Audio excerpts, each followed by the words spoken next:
L'occasion. Jésus étant sur le bord de la mer, pressé par la foule avide de l'entendre, monte sur une barque, si acide, tandis que le peuple est debout sur le rivage et il enseigne par des paraboles, 1 à 3. Le semeur répandant sa semence. Une partie tombe sur le chemin, où elle est enlevée par les oiseaux, sur des endroits rocailleux, où elle lève aussitôt, mais est brûlée par l'ardeur du soleil, parmi les épines, où elle est étouffée, enfin dans la bonne terre et elle y produit un fruit abondant, 4 à 9. Raison de l'enseignement en paraboles. Alors les disciples demandent à Jésus pourquoi il enseigne par des paraboles. À quoi il répond, c'est parce qu'il n'a pas été donné à la foule de comprendre les mystères du royaume des cieux, et c'est ainsi que s'accomplit en eux la prophétie d'Ésaïe concernant l'inintelligence et l'endurcissement de leur cœur. Mais vous, vous êtes heureux de voir et d'entendre ce que tant de prophètes et de justes ont si longtemps désiré d'entendre et de voir, octobre 2017. Explication de la parabole. La semence, c'est la parole divine, que le malin enlève du cœur de ceux qui ne la comprennent pas, c'est là le chemin. Les endroits rocailleux représentent l'homme qui entend la parole et la reçoit aussitôt avec joie, mais qui, dès les premières difficultés, retombe. Les épines, ce sont les soucis du monde, les séductions des richesses, qui étouffent la parole et la rendent infructueuse. La bonne terre enfin, ce sont ceux qui entendent la parole, qui la comprennent et produisent du fruit dans des proportions diverses, 18 à 23. Verset 1. Chapitre 13. La retraite du Messie. Les paraboles du royaume de cieux. Verset 1 à 23. À la fondation du royaume, la parabole du semeur et son explication. Comparez Marc 4.1-20, Luc 8.1-15. Ce jour-là était celui où Jésus avait prononcé les discours rapportés au chapitre précédé où il avait été interrompu par la visite de sa famille, Matthieu 12.46. Tel est aussi l'ordre du récit de Marc, Marc 3.31, comparez Marc 4.1 et suivant. Luc place ces faits dans une autre suite et rapporte la parabole du semeur sans indiquer le temps et le lieu où elle fut prononcée. La maison d'où il sortit et celle où il était quand ses parents vinrent à lui, Matthieu 12.46. Verset 2. Quelle scène et quel culte. Pour cathédrale, la voûte étincelante d'un ciel d'Orient, pour auditoire, ces grandes foules, debout, couvrant au loin le rivage, une barque de pêcheurs sert de chair, le prédicateur c'est Jésus. Les manuscrits varient entre la barque et une barque. S'il faut conserver l'article, cela signifierait une barque connue, peut-être appartenant à l'un des disciples. Verset 3. Ou par des paraboles. Le mot grec parabole désigne l'action de mettre à côté l'un de l'autre deux objets dans le but de les comparer. L'un de ces objets, c'est le récit fictif d'un événement emprunté à la vie ordinaire ou à la nature et qui n'a d'autre but que de présenter à l'esprit une vérité religieuse ou morale qui est comparée, assimilée à cet événement. De là le mot similitude qu'affectionnent nos anciennes versions. La parabole a deux parties, le corps et l'âme, le corps est le récit de l'histoire qu'on a imaginé et l'âme, le sens moral ou mystique caché sous les paroles ou le récit. Littré.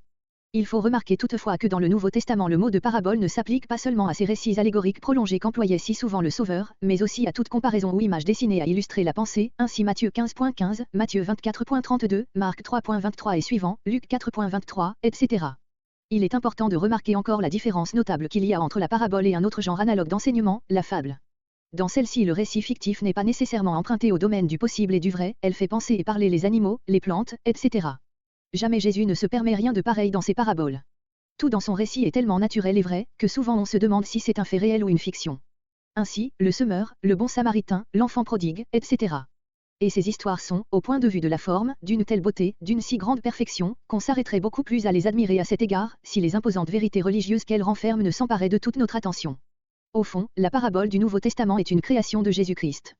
Ni les mythes des anciens, ni la fable qu'on lit au chapitre 9 du livre des Juges 9, ni les maschals du prophète Ézéchiel, Ézéchiel 17.2, Ézéchiel 24.3, n'en pouvaient donner l'idée. Grec, il leur dit beaucoup de choses. Ceux qui nient la vraisemblance historique d'un long discours composé d'une série de paraboles et qui attribuent à Matthieu ce recueil de similitudes prononcées par Jésus en divers temps, ne peuvent voir dans ces paroles d'introduction, comme dans celles qui servent de conclusion au récit, verset 53, qu'une invention de l'évangéliste de même, la mise en scène qui se trouve au verset 1 et 2, ne serait qu'un cadre fictif donné à ce grand tableau. À cette opinion on peut opposer les remarques qui suivent. Matthieu ne prétend nullement rapporter un discours soutenu, composé de cette parabole et de l'explication de deux d'entre elles. Il marque lui-même, dès le verset 10, une première interruption provoquée par une question des disciples et la réponse de Jésus, il en marque une seconde, par une réflexion sur ce genre d'enseignement, verset 34, et enfin une troisième, avec changement complet de lieu et de temps, verset 36, alors que Jésus n'avait encore prononcé que deux paraboles, sans doute avec des développements et des applications sérieuses à son grand auditoire. Il est très possible, probable même, que Matthieu, selon sa méthode de grouper les enseignements et les faits homogènes, ait volontairement consigné ici telle parabole de moindre étendue que Jésus avait prononcée ailleurs et auquel Luc assigne une autre place, Luc 13.18-21. Que Jésus ait fait, au bord de la mer, un discours prolongé dans lequel à plusieurs reprises, sa parole revêtit la forme de la parabole, c'est ce que témoigne positivement le récit de Marc, Marc 4.12. Cet évangéliste rapporte quelques-unes de ces paraboles, une même, que Matthieu n'a pas, puis il ajoute, verset 33, et par beaucoup de paraboles semblables, il leur annonçait la parole. On peut faire observer avec Meyer que l'assemblage de ces 7 paraboles présente aussi peu d'invraisemblance historique que le sermon sur la montagne, cette prédication en parabole est le prolongement de ce dernier, comme l'édifice s'élève sur le fondement. Verset 4. Jésus dira lui-même, verset 19, ce qu'il entend par ces oiseaux. Ici, nous nous en tenons exclusivement à la lettre du récit.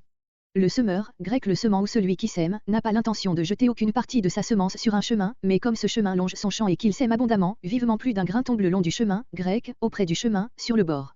Ces grains n'étant pas recouverts par la terre sont mangés par les oiseaux. Verset 6.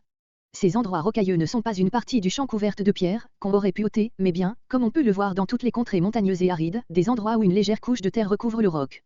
Là, la semence peut lever, elle leva même aussitôt, poussa en dehors, précisément parce qu'elle ne pouvait pas enfoncer ses racines dans une terre profonde. Mais aux premières ardeurs du soleil du printemps, elle fut brûlée, desséchée parce qu'elle n'avait pas de racines qui puissent la nourrir des sucs de la terre. Luc dit, pas d'humidité. Verset 7. Pourquoi des épines dans un champ ensemencé? C'est que si, d'un côté, le champ est bordé par un chemin, verset 4, il l'est, de l'autre, par une haie vive. Les grains de la semence tombent aux abords de la haie, parmi, grec sur, les épines, au moment où elles germent encore dans la terre. La semence lève, mais les épines montent avec plus de vigueur encore et l'étouffent. Ici, la plante du blé ne périt pas, elle subsiste, mais elle est trop épuisée pour produire des épis fertiles, comparé verset 22. Verset 8. La bonne terre est une terre rendue fertile par la culture, l'engrais, etc. Cette grande productivité, s'élevant jusqu'à 100 pour 1, était très ordinaire dans les pays de l'Orient, comparé Genèse 26.12, pour le sens religieux de cette parabole, voir verset 18 et suivant. Verset 9. Comparé Matthieu 11.15, note. Le texte reçu ajoute les mots pour entendre, retranchés d'après les meilleures autorités.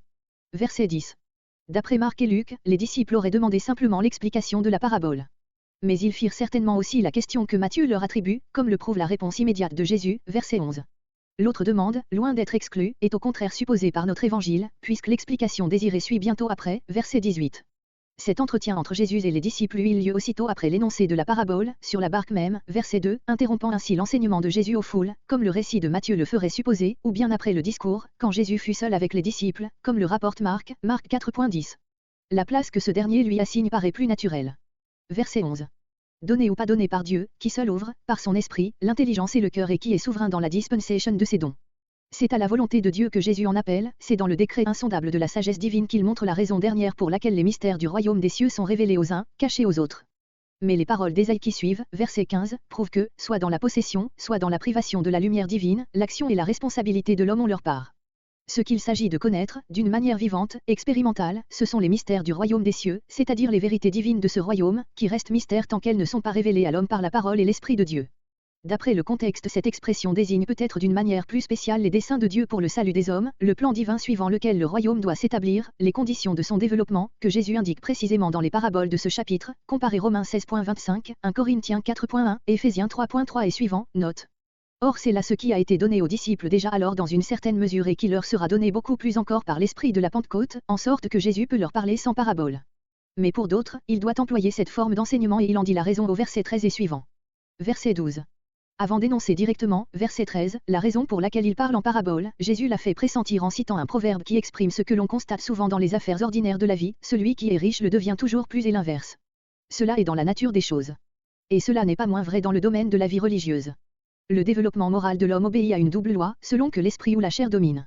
Dans le premier cas, il a et il reçoit toujours davantage et il abonde, dans le second, il perd nécessairement même ce qu'il a, c'est-à-dire ce qui lui restait encore de vie religieuse et morale. Luc dit, ce qu'il croit avoir. Luc 8.18 Cela lui est ôté et par la force des choses et par un jugement de Dieu. Jésus montre l'application du même principe, dans la parabole des talents, Matthieu 25.29, qui nous en fait très bien saisir le sens. Verset 13.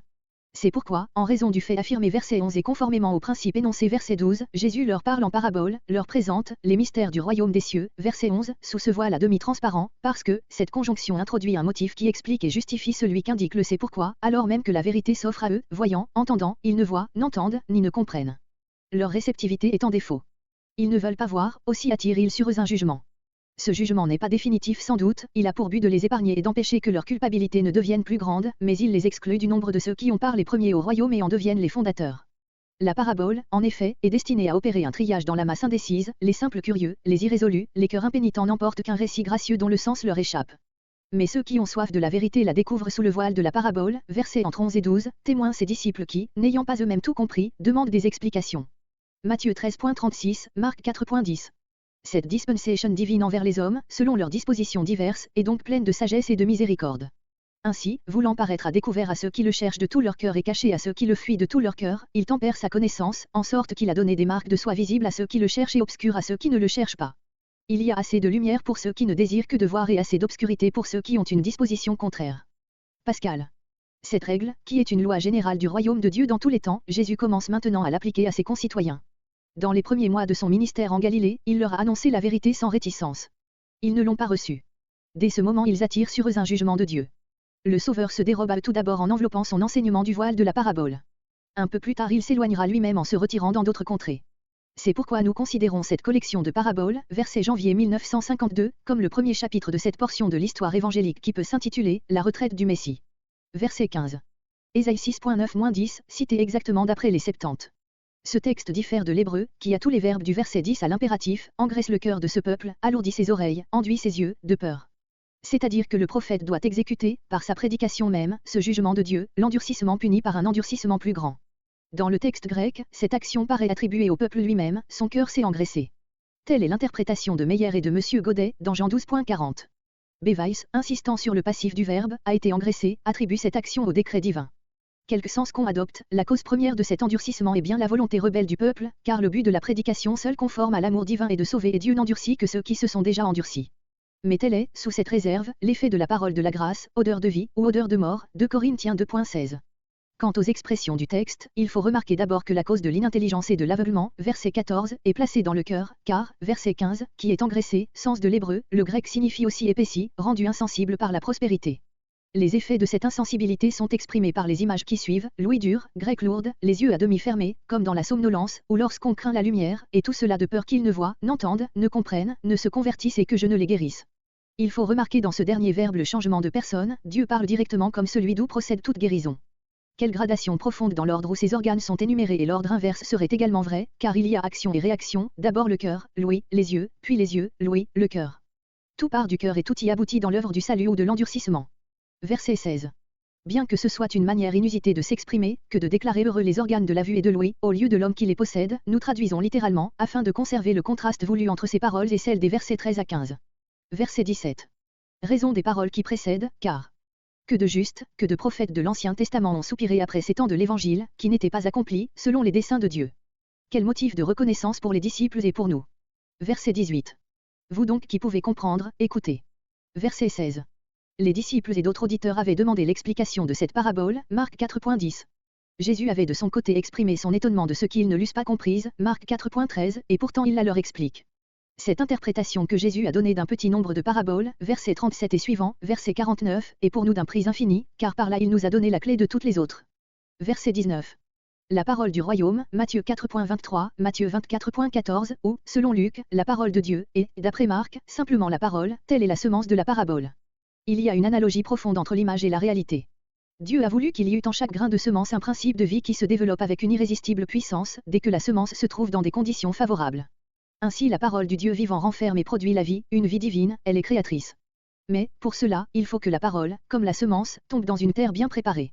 Or ce sont précisément 4 espèces de terrains, représentant des dispositions morales diverses, qui forment les traits caractéristiques de la parabole. Et d'abord, le chemin. Là, le Seigneur avait dit, selon Luc, que la semence fut foulée par les passants. Dans son explication il ne relève pas ce trait, qui a pourtant évidemment un sens moral. La semence foulée par les passants, c'est la parole rendue infructueuse par les distractions et les pensées terrestres de cette classe d'auditeurs. En outre, sur ce sol durci et sans culture, la semence n'était point recouverte de terre et ne pouvait germer. L'auditeur ne comprend pas la parole, explication propre à Matthieu et qui indique une seconde cause de stérilité, l'inintelligence et l'endurcissement du cœur, qui n'a pas été rendu attentif et n'a pas été amolli par une sérieuse repentance. Enfin il y a une troisième cause. L'image de ces oiseaux, verset 4, à laquelle nous aurions à peine songé à donner un sens spirituel, en a un très important, Jésus nous y montre l'action du malin, Marc dit Satan, Luc le diable, qui ravit ce qui a été semé. Cela lui est d'autant plus facile que la parole n'a point été comprise et que le cœur n'arrive point à la foi, Romains 10.10. Il n'est pas nécessaire de voir là une action immédiate et magique du malin.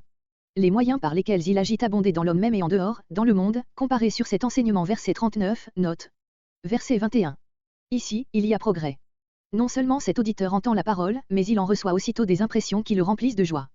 La parole divine est si puissante, la vérité si belle, l'évangile si plein de charme. Mais ce sont là des impressions superficielles, point de racine profonde en lui-même, c'est-à-dire dans la conscience par la repentance, dans le cœur par la foi, tout cela est passager pour un temps. Et comme le soleil brûle et dessèche la semence verdoyante, verset 6, il suffit de quelque affliction ou de quelque persécution qu'il faudrait endurer à cause de la parole, pour que ce caractère faible et léger, grec, se scandalise aussitôt, c'est-à-dire y trouve une occasion de chute. Il se retire, dit Luc. Il faut remarquer comment ce dernier aussitôt correspond bien au premier, verset 20. Verset 22. Sur ce troisième terrain, il y a progrès encore, comparez verset 7, note. La parole entendue n'est ni enlevée ni reniée, comme dans les deux cas qui précèdent elle persiste, mais d'autres forces, figurées par les épines, agissent avec elle et lui disputent le cœur de l'homme. Ces forces sont, d'une part, les soucis du siècle, c'est-à-dire de ce monde qui en est rempli, soit pour le pauvre, soit pour le riche, d'autre part, la séduction qu'exerce la richesse, ici personnifiée et qui trompe ses dupes en leur promettant le bonheur, comparez Matthieu 6.19, 1 Timothée 6.9. La parole est ainsi étouffée au-dedans du cœur et ne peut produire ses fruits de régénération et de vie. Mais ce n'est qu'au jour de la moisson qu'apparaîtra cette triste stérilité. Jusque-là, que d'illusions possibles. Verset 23. La bonne terre n'est ici caractérisée que par les résultats, comme les autres espèces de terrain qui précèdent. D'après Luc, Jésus l'aurait interprété par un cœur honnête et bon, qui retient la parole et la rend fructueuse. Matthieu indique les mêmes effets par ces 3 degrés, entendre, comprendre, porter du fruit. Ce dernier résultat montre assez que comprendre n'est pas une action purement intellectuelle, mais que, puisqu'il y a du fruit dans la vie morale, la parole a dû pénétrer dans la conscience, où elle produit la repentance et dans le cœur, où elle crée l'amour. C'est ce qui est finement indiqué dans le texte original par une particule que nos versions ordinaires, même celles de Lausanne, ne traduisent pas du tout, mais que Rillet n'a pas négligé. Celui qui entend et comprend comme il faut porte du fruit par une conséquence toute naturelle, en porte certainement. Quant à l'abondance de ce fruit, elle est exprimée simplement par ces termes employés dans l'image, verset, émoticône n'en croyant pas ses yeux et qui n'ont pas besoin d'explication, 100, 60, 30. Et ainsi la fin de l'interprétation se confond, d'une manière gracieuse, avec la fin de la parabole même. Verset 24. Livré dans le champ. Il arrive dans le royaume des cieux ce qui arriva à un homme qui avait semé de bonnes semences dans son champ, pendant la nuit, son ennemi vint et y répandit de l'ivraie, qui parut dès que l'herbe eut poussé. Ses serviteurs étonnés lui demandent d'où vient cette ivraie et lui offrent d'aller la cueillir. Mais il le leur défend, craignant qu'en cueillant l'ivraie, il ne déracine aussi le blé. Il ordonne de les laisser croître ensemble jusqu'à la moisson et alors aura lieu le triage, 24 à 30. Le grain de sénévé. Ou la puissance d'expansion du royaume. Les progrès du royaume des cieux sont semblables à la croissance d'un grain de sénévé semé dans un champ. Cette petite semence produit un arbre assez grand pour que les oiseaux du ciel viennent s'abriter dans ses branches, 31 à 32. Le levain. Ou la puissance de pénétration et de transformation du royaume. Jésus compare les progrès du règne de Dieu à du levain qu'une femme mêle à 3 mesures de farine et qui suffit pour faire lever toute la pâte, 33. Jésus n'enseigne que par parabole.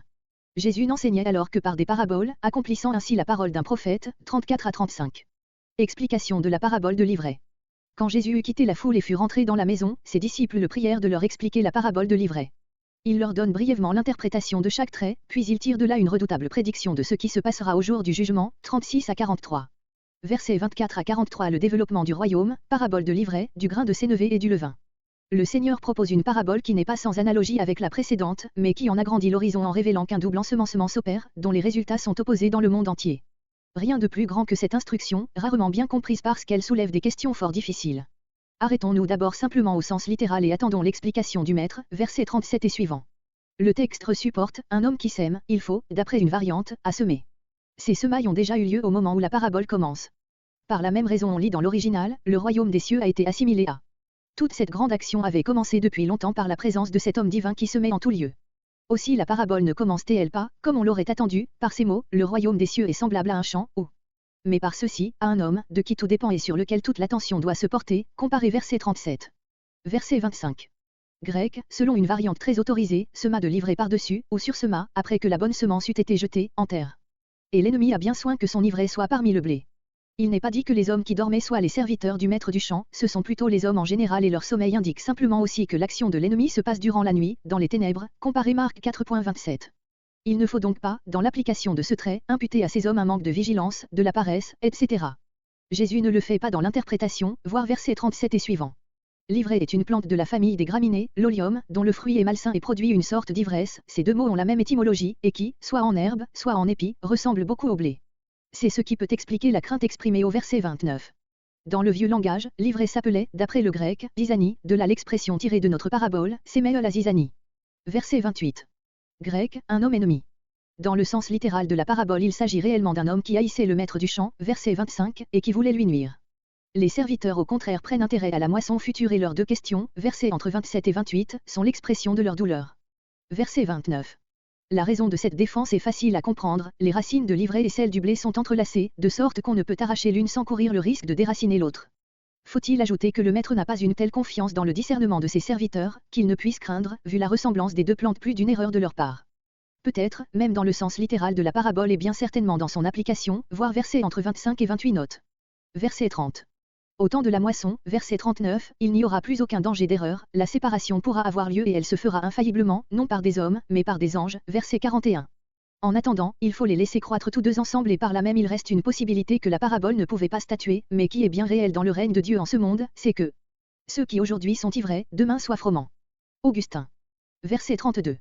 La plante appelée sénévé, ou moutarde, provient d'une très petite semence, mais s'élève, en Orient, à une certaine hauteur et devient touffu comme arbre, tout en restant dans l'espèce des légumes, voir Félix Bauvette, Voyage en Terre Sainte, le lac de Génézareth, 7e édition, page 365. Ce que le Sauveur veut relever par cette image, c'est la petitesse du royaume des cieux dans son origine, ses commencements et ses moyens et la grandeur de ses développements et de ses effets. Ces caractères se vérifient dans toute l'histoire du règne de Dieu, Moïse, petit enfant dans son berceau de jonc et son œuvre immense durant tant de siècles, la crèche de Bethléem et la création nouvelle accomplie dans notre humanité, les 12 apôtres et l'établissement du règne de Dieu dans le monde. Et combien souvent l'évangélisation de tout un pays devenu chrétien, a-t-elle commencé par des moyens tout à fait inaperçus. Voir l'histoire des missions. Toujours la très petite semence devenant un grand arbre. Rien de plus propre à affermir la foi et à relever les espérances dans les temps de découragement, comparez Zacharie 4.1 et suivant. S'il faut donner un sens spirituel au trait charmant de ces oiseaux qui viennent s'abriter dans ces branches, ne le trouvera-t-on pas dans cette foule d'hommes qui, sans appartenir de cœur au règne de Dieu, jouissent pourtant des lumières de l'Évangile et des bienfaits de la civilisation chrétienne. Verset 33. Cette parabole a beaucoup d'analogies avec la précédente, mais elle en diffère par plusieurs traits. Elle révèle aussi la croissance mystérieuse du règne de Dieu, mais au-dedans, plus qu'à l'extérieur.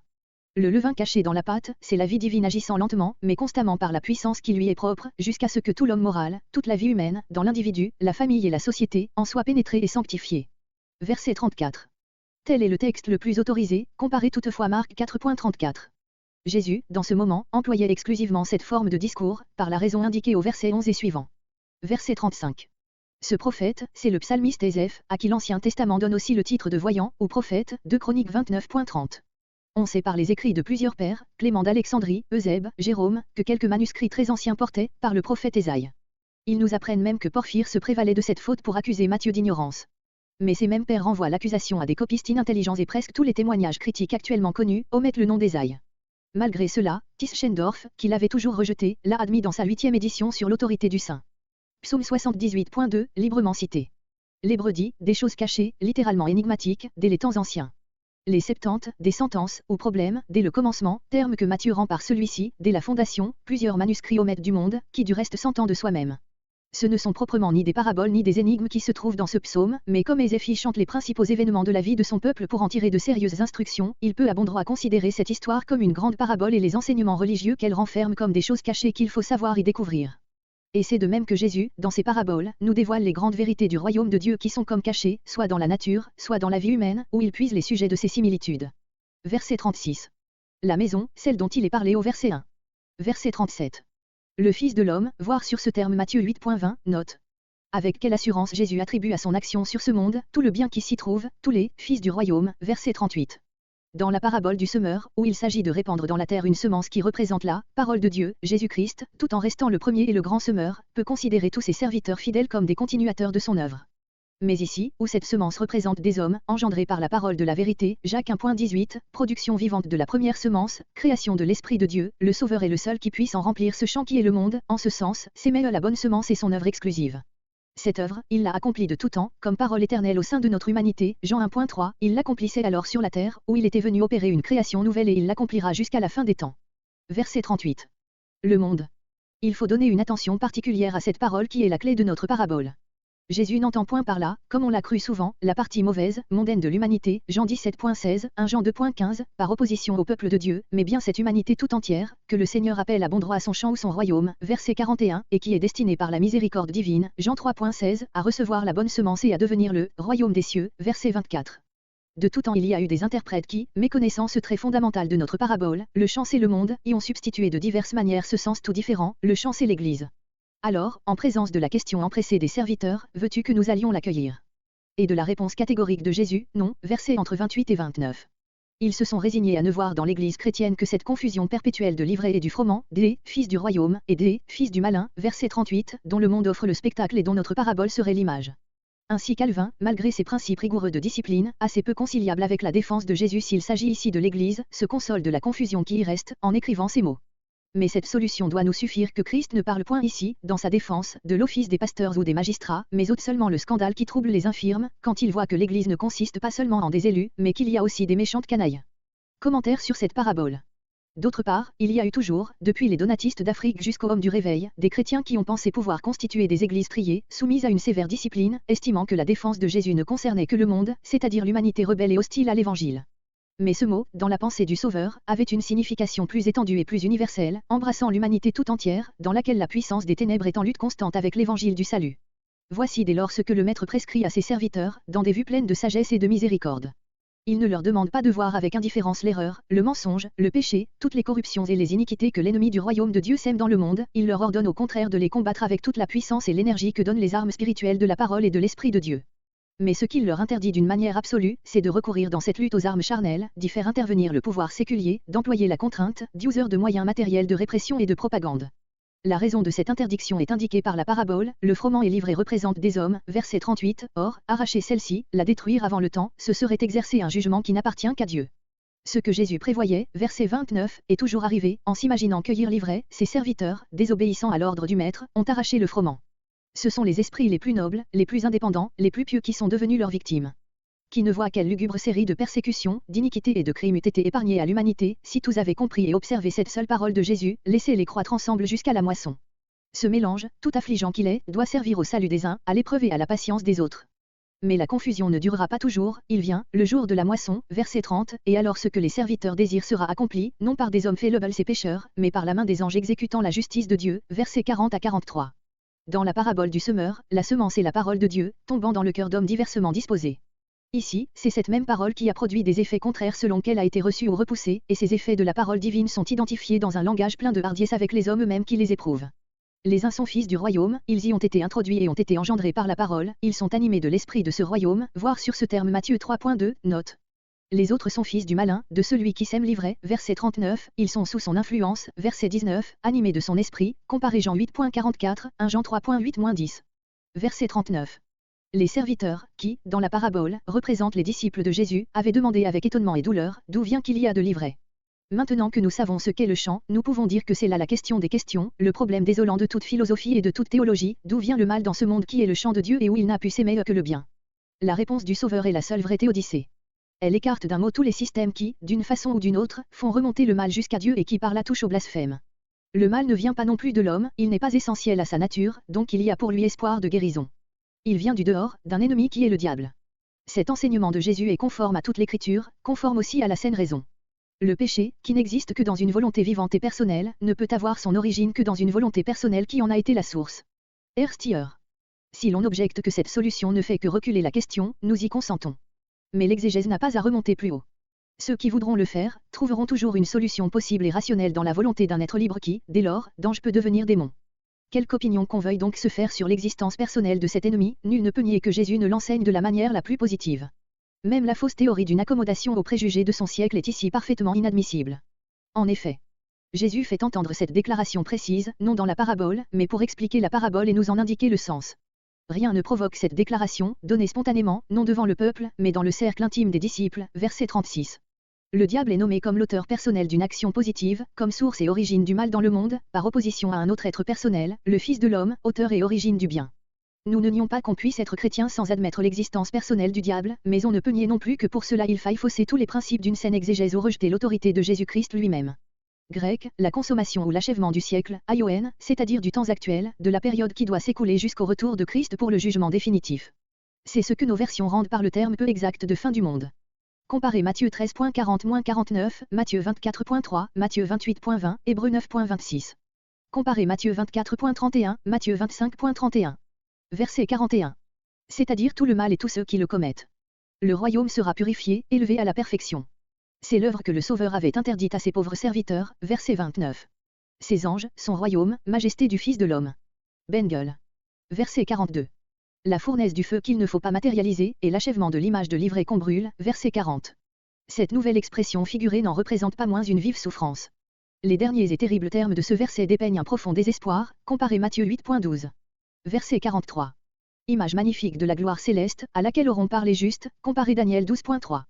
Mais les derniers mots, dans le royaume de leur Père, montrent qu'au sein de cette gloire le vrai élément de la félicité sera l'amour éternel de Dieu. Quel contraste avec les images du verset 42. Mais pourquoi le Sauveur qui vient d'appeler son royaume, verset 41, ce champ du monde, qu'il purifie de toute souillure, le nomme-t-il maintenant le royaume du Père? L'apôtre Paul a répondu, c'est qu'alors la fin sera venue et le médiateur, après avoir aboli tout empire et toute puissance et toute force aura remis le royaume à Dieu le Père, afin que Dieu soit tout en tout. 1 Corinthiens 15.24-28. Tel est le terme glorieux des destinées de notre humanité.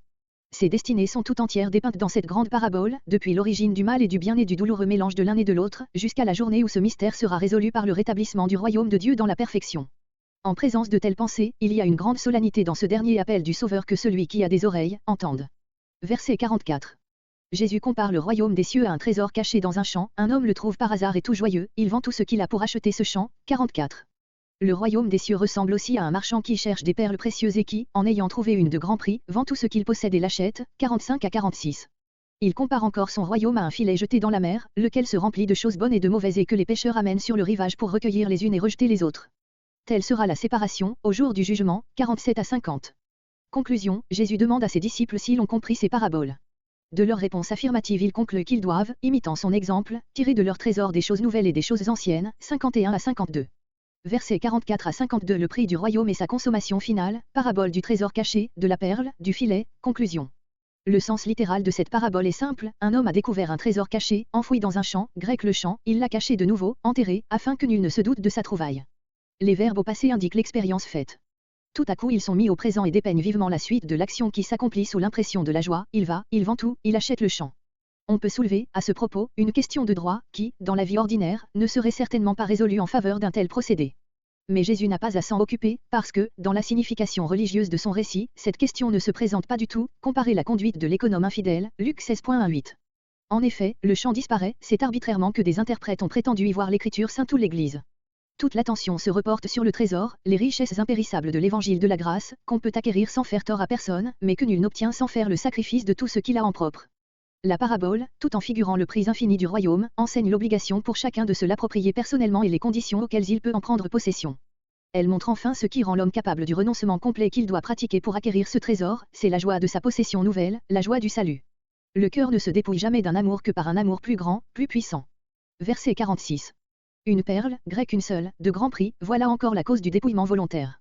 Cette parabole a donc le même sens que la précédente, avec cette différence que dans la première l'homme trouve simplement le trésor, tandis que dans la seconde, il l'a cherché.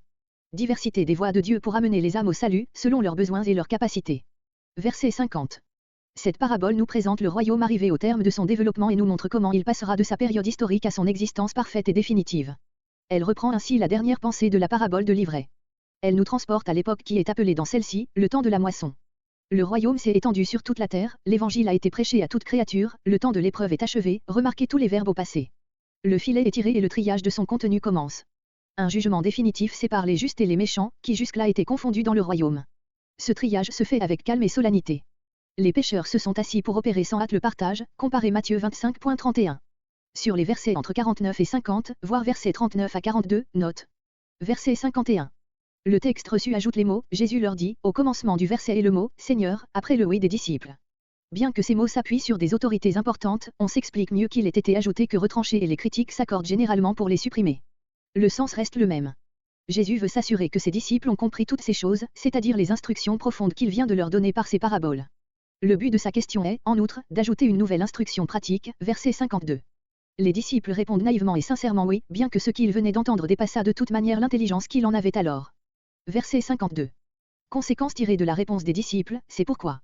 Jésus prend ici le mot de scribe ou docteur de la loi, voir sur ce titre Matthieu 23.2, en un sens général, favorable et l'applique à ses propres disciples. D'après leur réponse, verset 51, il suppose qu'ils sont instruits, ou grecs ont été faits disciples, pour le royaume des cieux, comparez Matthieu 3.2, note. Or quel usage doivent-ils faire de ce grand privilège? Celui que fait un maître de maison de son trésor, il en tire, selon le besoin de sa famille, des choses nouvelles et des choses anciennes, récemment acquises ou des longtemps possédées. Quel est le sens de cette image? Tout d'abord, Jésus fait ainsi allusion à ces paraboles, par lesquelles il révèle des vérités nouvelles sous les emblèmes de choses anciennes, comme la nature, la vie humaine, etc. Mais la pensée du Sauveur va plus loin, il n'a pas en vue seulement la forme et la méthode de l'enseignement que ses disciples devront donner après lui, il considère le fond, la matière de cet enseignement, la loi ancienne élevée à la perfection, Matthieu 5, la prophétie et son accomplissement, les commandements anciens pratiqués dans un esprit et un amour nouveau, 1 Jean 2.7-8, les expériences nouvelles de vérités anciennes, tout formera leur trésor, qu'ils devront utiliser fidèlement pour d'autres. Tout ce qui appartient au royaume de Dieu est à la fois ancien et nouveau, parce que ce royaume c'est la vie divine se réalisant perpétuellement dans l'âme humaine jusqu'à la perfection, Apocalypse 21.5. Verset 54. à Nazareth, appelée sa patrie parce que c'était celle de sa famille et qu'il y avait été élevé. Marc 6.1 et suivant, rapporte cette visite à Nazareth après la résurrection de la fille de Jairus, avant l'envoi des disciples. Matthieu paraît lui assigner une époque plus tardive. Quant au récit que Luc 4.16 et suivant, place au commencement du ministère de Jésus et que plusieurs interprètes identifient avec celui de Matthieu et de Marc, il en diffère beaucoup trop par les traits les plus essentiels pour que cette identification soit probable, voir Godet, commentaire sur Saint Luc, 3e édition, p. 327. Grec, c'est puissance, acte accompli par la puissance divine, comparé verset 58. C'est un des termes les plus fréquents pour désigner les miracles. Ainsi, ce qui étonnait les habitants de Nazareth, c'était la sagesse de Jésus, dans son enseignement et sa puissance, dans l'action. Cet étonnement pouvait, chez quelques-uns, être accompagné de confiance et de foi, chez d'autres, il était tout charnel. C'est ce que prouve ce mot méprisant, celui-ci, aussi bien que les paroles qui suivent. Verset 57. Grec, ils se scandalisaient en lui. Ce scandale venait de ce que Jésus leur paraissait trop pauvre, trop petit, trop connu à Nazareth dès son enfance pour être un envoyé de Dieu, le Messie. C'est là l'éternel scandale de la raison humaine en présence du Dieu homme, comparé Jean 6.42. Que sera-ce quand il faudra admettre la folie de la croix? Dans le récit de Marc, Jésus lui-même est appelé le charpentier et sûrement avec raison, il pratiqua ce travail manuel dans sa jeunesse. Ici et dans Marc, les sœurs de Jésus sont nommés avec ses frères, comme appartenant à la famille du charpentier et de Marie.